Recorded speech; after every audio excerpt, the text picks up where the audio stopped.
Good morning, I'm Kristen Van Dyke. And I'm the face of Fox, Elias Gallegos, in for Nikki Stanzione. And this is New Mexico Style. Happy Tuesday. Happy Tuesday, Kristen. Yes, good morning. It is going to be fantastic again today weather-wise. Great day to get out and enjoy.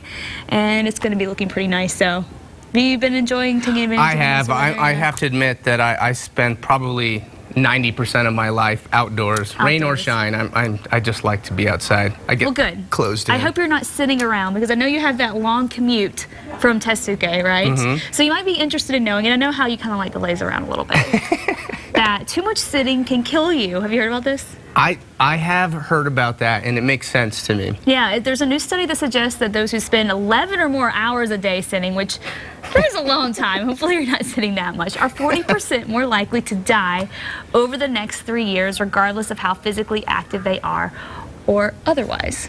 Wow, that's pretty scary, especially when you know that you have something to do about it. Yes, just get up. Yeah, well, an average of adults spend 90% of their leisure time sitting. Right. Sitting down, and fewer than half meet the World Health Organization recommendations for 2.5 hours of moderate intensity physical activity each week. So after work, get moving and live longer. It makes sense. Yeah, you know, I think to blame is the computers. A lot of people sitting in front of the computers now. You have the video games, so even kids are sitting around, I think, more often than not. And then, of course, you have TiVo, the internet, you have all this TV that you can watch, and if you want to, you could just lay around and do it. And you know, I think the more you lay around, the harder sometimes it is to. Well, in a perfect world, for some kids, I think I would maybe put the television and the Xbox, put it on top of a mountain. So on top of a mountain. You can play it as long as you want. You got to get there and get down. That's a good idea, I guess. I don't know if that'll work. I don't know if it would either. But you know, there are those active games, so I suppose you could get those out. But yeah, let's get up and get moving. Yeah, come on, get moving, America. If you're sitting around, not good get off for your health. bottoms. All right, well, let's check in now with KRQE's News 13 anchor Elizabeth Alvarez for this morning's news headlines. Hey, Elizabeth. Morning. Hey, good morning, guys. Well, guess what? Speaking of that story, you guys, I'm going to do the news standing up, and I'm actually standing right now. I'm standing on a box, just so you know. But hey, I'm standing. So here we go. Topping your morning news headlines this morning: no fast track for the Paseo project. We now know you, the voter, are going to decide whether the city should spend $50 million in bond money to redo the I-25 Paseo interchange project. It's what 3 city councilors in Albuquerque pushed for at a special meeting last night. Here's News 13's Amanda Goodman with the details. A week's worth of back and forth between Mayor Barry and the 3 holdout councilors came down to this: a special meeting to vote up or down on bypassing the voters and authorizing a $50 million bond to start the Paseo I-25 interchange makeover. So I would appeal to you as members of this body to commit to that $50 million that you had. First, the public weighed in, but only about 24 people took the podium, most in support of fast-tracking the $50 million. Then, after a lengthy discussion by the council and some back and forth with city administrators, it was time to vote. Yes. All those opposed, say no and raise your hand, please. No surprise, councilors Debbie O'Malley, Isaac Benton, and Ray Garduno stuck to their guns, voting no. All 3 say they want to see the project move forward if that's what the voters want. We didn't kill this project. That was never our intent, and we didn't do it. Right? It says the project will move forward, but it's going to be done in a deliberate way with support of the voters. It'll go to the voters, and my expectation is it'll pass, and it'll give us time to do it right. But Mayor Barry and his executive staff say tonight's vote will not only delay construction and drive up the cost, it also means the city will lose out on millions of dollars in federal funds. At the end of the day, you're either for Paseo or you're against it. These councilors show that they're against it, and they're going to stick the voters of Albuquerque for another $10 million in a price tag. Amanda Goodman, KRQE News 13. Right, the city should have a special election or put this issue on the ballot for the general election come November. We'll keep you posted on what they decide.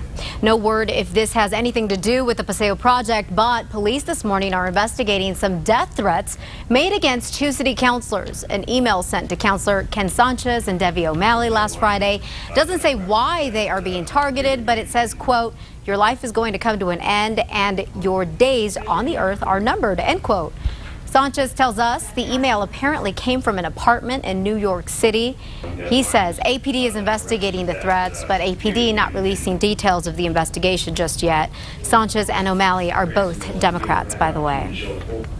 More than we are learning this morning, I should say, that some candidates running for the state legislature won't be kept off the primary election ballot, despite having left out some crucial information on their petitions. That's according to the Secretary of State. So about a dozen legislators, including State President Tim Jennings, broke state law when they did not include their political districts on their petitions. Now, the Attorney General's office has advised the Secretary of State to overlook the mistake, calling it just a technicality, but some representatives say they plan on challenging this. More than 500 employees at Los Alamos National Laboratory will be leaving the company as part of the lab's budget cuts. Landell officials say 557 employees have volunteered to leave their positions in exchange for severance packages. Last month, the lab announced it was cutting up to 800 jobs. They haven't said if they will have to lay off any other people, but the last day for those who are leaving voluntarily is going to be April 5th.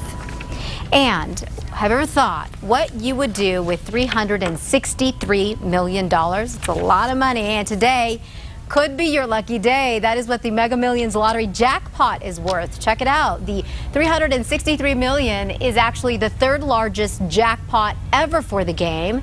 Now, if you win, you could take home a whopping $259 million in a cash lump sum before you pay Uncle Sam. Still a heck of a lot of money. And you still have time to get your tickets. The drawing is tonight, and tickets are $1 each. And that wraps it up for your Tuesday morning headlines. Be sure to catch Matt Morrow, Kristen Van Dyke, and myself every weekday morning on KRQE News 13, beginning at 4:30 a.m. Guys, how'd I do standing up?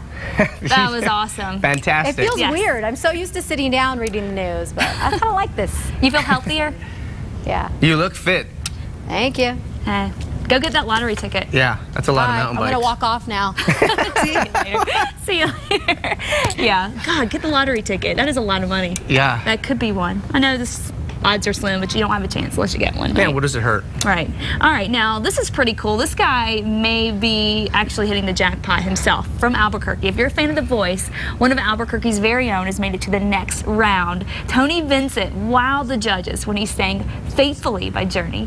Tony is now just one of 24 contestants left and moves on to the live shows. How cool. It's amazing. And Tony went to La Cueva High School right here in Albuquerque and has been a singer for years and has even appeared on Broadway.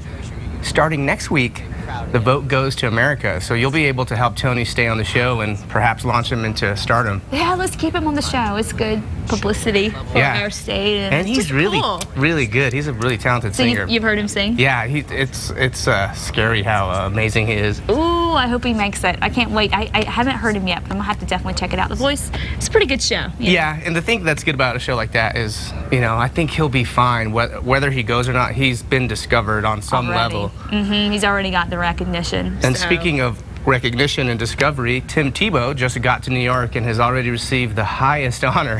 He has had a sandwich named after him. Oh, yeah. The world-famous Carnegie Deli in New York just dedicated a sandwich to the Jets' new quarterback. The Jetbo is a monstrosity with roast beef, pastrami, American cheese. Look at all of that meat, lettuce, tomato, and mayonnaise on white bread. And kind of interesting because normally you would think of a sandwich like that on rye bread with mustard, but not the Tim Tebow way, white bread, mayo. And it's only $22. Only $22. Wow. Well, the sandwich is no different than the person it's named after because he's a monstrosity of a man himself. Oh my gosh. I mean, that could feed an entire family. Look at all of that. Or one very hungry Can you Tim imagine Tebow. trying to fit that in your mouth? I mean, that's ridiculous. No, I got to get a knife. Yeah, it's awful. All right, well, late night host Jimmy Kimmel is set to host the 64th Primetime Emmy Awards this fall. This will be the comedian's first time hosting the Emmy Awards, which honor the best in television, of course. And the awards show will take place on September 23rd in Los Angeles. Kimmel has previously hosted the American Music Awards and the ESPY Awards. He's such a funny guy. He is really funny.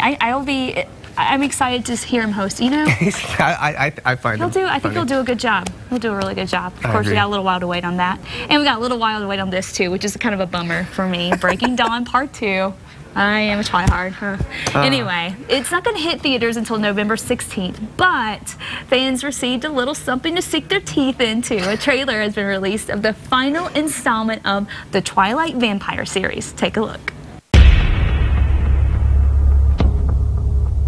After 18 years of being utterly ordinary, I finally found that I could shine. I didn't expect you to seem so... you? So beautiful. We're the same temperature now.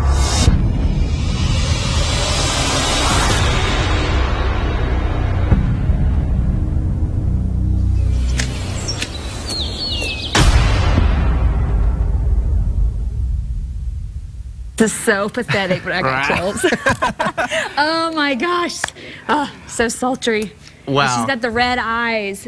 I cannot wait to see how they portray her as a vampire. Well, these movies, I mean, cinematically, they're shot so beautifully, and they have such a large following. I think this young lady here is pretty it is so pitiful, anxious for it to come out. It really is, but that's my guilty pleasure, and I am very anxious for it to come out and kind of sad at the same time because it's going to be the last one, unfortunately. But you can just keep going back and watching it, I guess. Sure, I will have to do that, I guess. Like you will.